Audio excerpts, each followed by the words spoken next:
الفيديو ده خاص جدا وعلشانك يا غالي. اكتر كلمة هتسمعها في وقت من الاوقات وانت بتعرض على حد فكرة هي لا ومش هينفع وممكن ما تنجحش وممكن الامور ما تمشيش. هو حد عارف يعمل حاجة؟ حد عارف يعمل مشروع؟ الامور كلها واقفة، البلد واقفة وحالنا واقف. دي اكتر رسائل واكتر جمل حضرتك هتسمعها من الناس في وقت اللي انت بتجرب فيه انك تعمل حاجة جديدة او بتقترح عليه انك تعمل حاجة جديدة. عايز اقول لك ان الكلام ده مش حقيقي. تعال الاول اتكلم معاك هو شايف الموضوع ازاي من وجهة نظره. هو شايف الموضوع من وجهة نظره عن طريق انه بيطبق الموضوع على نفسه وعلى امكانياته، مش على نفسك وعلى امكانياتك وعلى احتياجك. خد بالك، موضوع الاحتياج موضوع مهم قوي. وارد يبقى قادر يتحرك انما ما عندوش الاحتياج فمكسل. الاحتياج هو اللي بيخليك تكسر الكسل. هو ممكن ما يبقاش عنده نفس الاحتياج زي ما هو عندك. الاحتياج ده ممكن يبقى ناتج عن رغبتك بدرجة معينة ان انت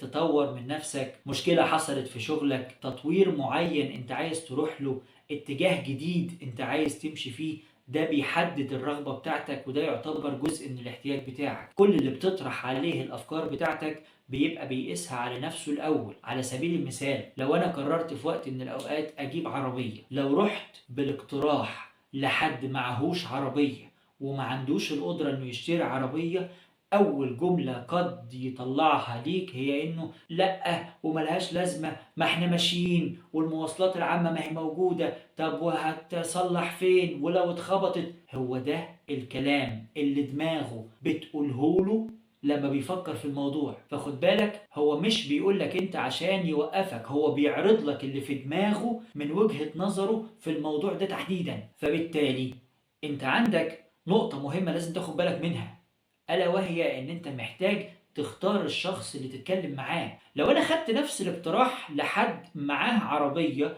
بالفعل وبقاله سنين بيسوق، فهتبقى بالنسبة له أول فكرة تيجي في دماغه دي بديهيات. هو أنت لحد دلوقتي ما جبتش عربية؟ ده فرق طريقة التفكير ما بين الأشخاص. فأنت عندك نقطة ولازم تاخد بالك منها كويس. أولا اختار الشخص، ثانيا لو حصل واخترت شخص ولقيته بيوقفك اسأل نفسك هو بيوقفني ليه؟ هو شايف الموضوع ازاي؟ هو شايفه من وجهة نظري ولا من وجهة نظره؟ وخليني اقول لك على معلومة مهمة قوي قوي. كل الناس بتشوف الموقف بتاعك من اتجاه واحد بس، one direction.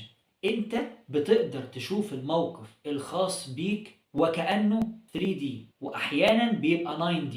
انت شايفه من كل الاتجاهات، انت شايفه من اليمين ومن الشمال ومن فوق ومن تحت وبالورب، من كل التفاصيل انت قادر تشوفه. انما لما تيجي تعرض على حد الموقف هو شافه من اتجاه واحد بس اللي هو العرض اللي تم عليه. فبالتالي ثقتك في اللي هو هيقوله محل نقاش. ركز افهم الخطوة دي لأن الخطوة دي مهمة أوي. لازم تاخد بالك من الناس اللي أنت بتتكلم معاهم أو المحيطين بيك، مسؤولين مسؤولية كبيرة جدا عن قدراتك في تنفيذ الخطوات اللي أنت بتطمح إليها.